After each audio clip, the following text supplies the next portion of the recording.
More testing sites have been opened, like at Stop and Shop in Smithfield, but appointments are filling up quick. So people might have to wait, 4 or 5 days to get a test. I've heard from a lot of you, it's taking too long to schedule. We're behind. We're going to get better. We're on it. We're going to get better.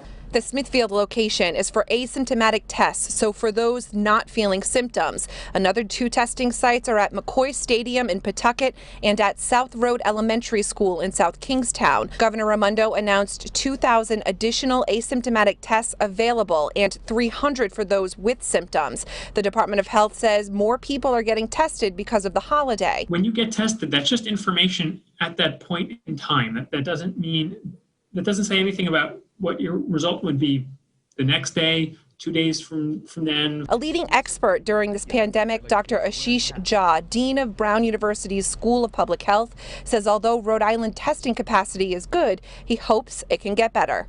Hope is by the end of the year, there are a lot more tests, and certainly once we get into 2021, January, February, I expect much more testing available.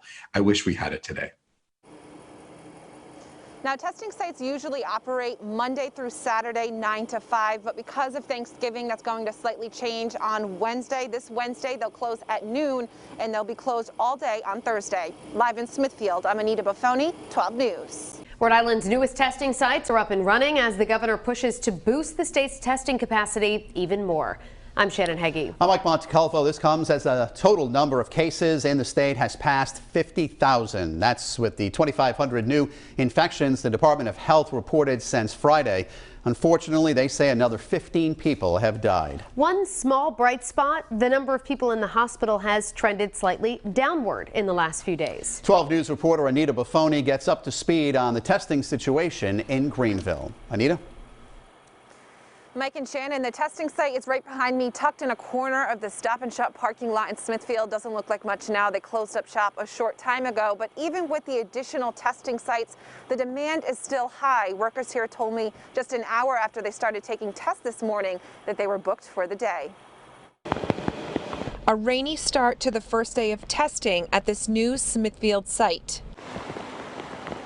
The Department of Health says the Stop and Shop drive-up testing site can test about 80 people per day. It's not one of our larger testing sites. We tend to put those really big testing sites in places that are more densely populated. This is one of 3 new testing locations, the others in South Kingstown and a larger site at McCoy Stadium, which tests more than 500 people each day. The goal is to crank up our testing. A reminder, you must have an appointment in order to get a test. It's really important that these sites run efficiently and that there's a flow through them, so they're not crowds that gather. So it's really important that people make appointments. The Department of Health says they are seeing an influx in testing because of the holiday, people who may be seeing family on Thanksgiving. But the leading expert during this pandemic, Dr. Ashish Jha, Dean of Brown University's School of Public Health, explained in addition to testing, you should be following all of the guidance in place as a precaution ahead of the holiday. You could get a negative test. You could already be infected. And then you'll turn positive in a day or two and you'll start spreading the virus and you may have no symptoms.